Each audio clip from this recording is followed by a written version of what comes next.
Welcome back to our fiction editing series where we're talking to you about all the different elements that make your fiction story strong.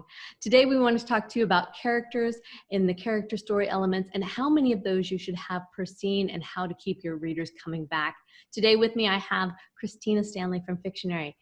Welcome. Hi, Joellen. So this is where things get really interesting because we're going to get right into the nitty-gritty of story editing, whether you're a writer or you're an editor. These are the things you need to know about story editing. Exactly. And what we love about this series is that it's for both writers and editors, which allows them to learn a little bit and to improve their writing and their editing skills as we go. As we dig into the characters per scene, we want to make sure that they keep our readers coming back. So as we look into this, what exactly are we looking for, Christina? So first, let's start with what I mean by characters in a scene. So characters in a scene are the characters who have a role in the scene. And so if you think of a play, it's who's on stage.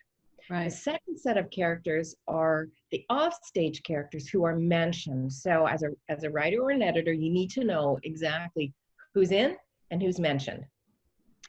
And there's several reasons for doing this. Mm-hmm. One, the fewer characters you have, the more time a reader has to get connected with that character. And it's really important because your readers really want to cheer for somebody or cheer against somebody, depending on the story. So the number of characters is going to influence that.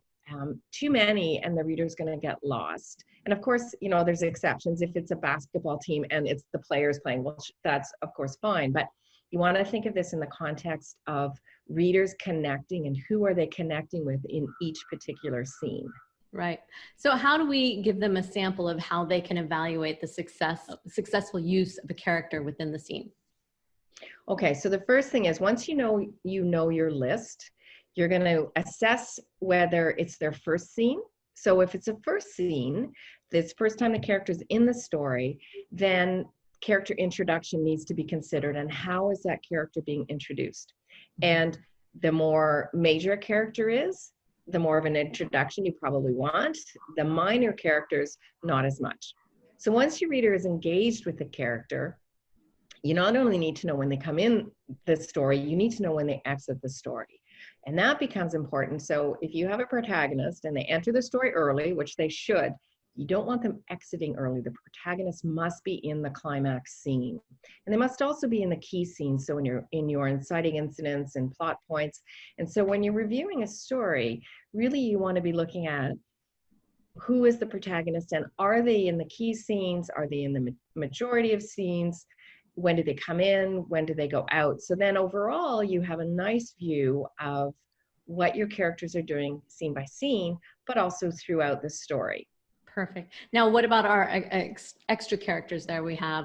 How do we know if they're actually serving a purpose or if we need to maybe remove them? And I know we fall in love with our characters, but how do we assess that?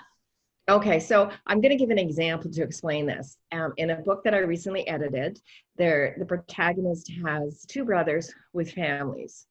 And in it, they're really a support role in helping the protagonist. So why do there need to be two brothers? Is one brother doing something different than the other brother? And in this case, the answer was no. She just had a nice family. So you cut one of the families all together and you take all of those scenes that were with the second brother and you make it the first brother. And now all of a sudden what happens is the reader doesn't get confused between which brother it is, first of all, and they can get closer and more connected to one brother and that family. And it makes it easier for the reader to remember. And it makes them happier because now they're more engaged with the character. So that's a very easy example of how to know. Perfect. Does the character actually have to be there? Perfect. I think that's great. So again, we want to go in today. We want to look at our characters, make sure that the protagonist is in the primary scenes, any conflict, and they're in the point of resolution. And then we want to evaluate all of our extemporaneous people and see how much they are contributing to the story overall, if we can compound them or if we need to eliminate them. One more thing about characters in a scene. This is your chance. You list them out. This is the chance to look, are any of the character names confusing? Yes. So that if you have a character Jack and a character John, the reader's not going to remember the difference.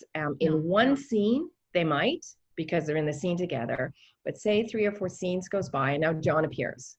Right. The reader is going to think, well, is that Jack or John, and they won't know. And it drives a reader crazy when they have to flip back and go, who is this character that this just happened to?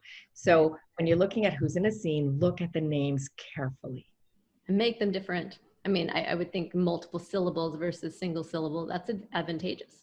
Absolutely. Yes, and starting with different letters. So don't use J and J, pick something else if you can, unless there's a very specific reason. Right. That, and a reason might be a parent had twin sons, they named them Jack and John, and it's been an irritant through their entire lives. And so there's a reason for it. But if there's not a reason, don't do it. Agreed. I think that's great. I think our listeners have some definite takeaways. So go in, assess your characters in each of the scenes and see how they're working. And best of luck. When you need some additional help, reach out to us. My name's Jo. I'm with First Editing, and Christina here is with Fictionary. Thank you. Thanks, everybody. So what can you do next to tell a powerful story? Anyone who knows me knows that I actually think editing is fun. So here's your editing fun for today. Make a list of every character and every scene, and let's recap why you're doing that. You're going to give your readers time to connect with each character. You're going to make sure that the protagonist is in all of the key scenes. You'll make sure that every character serves a purpose, and you're going to check that you've avoided confusing names. So this may seem like a lot, and I would be remiss if I didn't mention that Fictionary StoryTeller does this automatically. And you can start your 2-week free trial at fictionary.co and have a look at how your characters per scene plays out through your entire story. Have fun.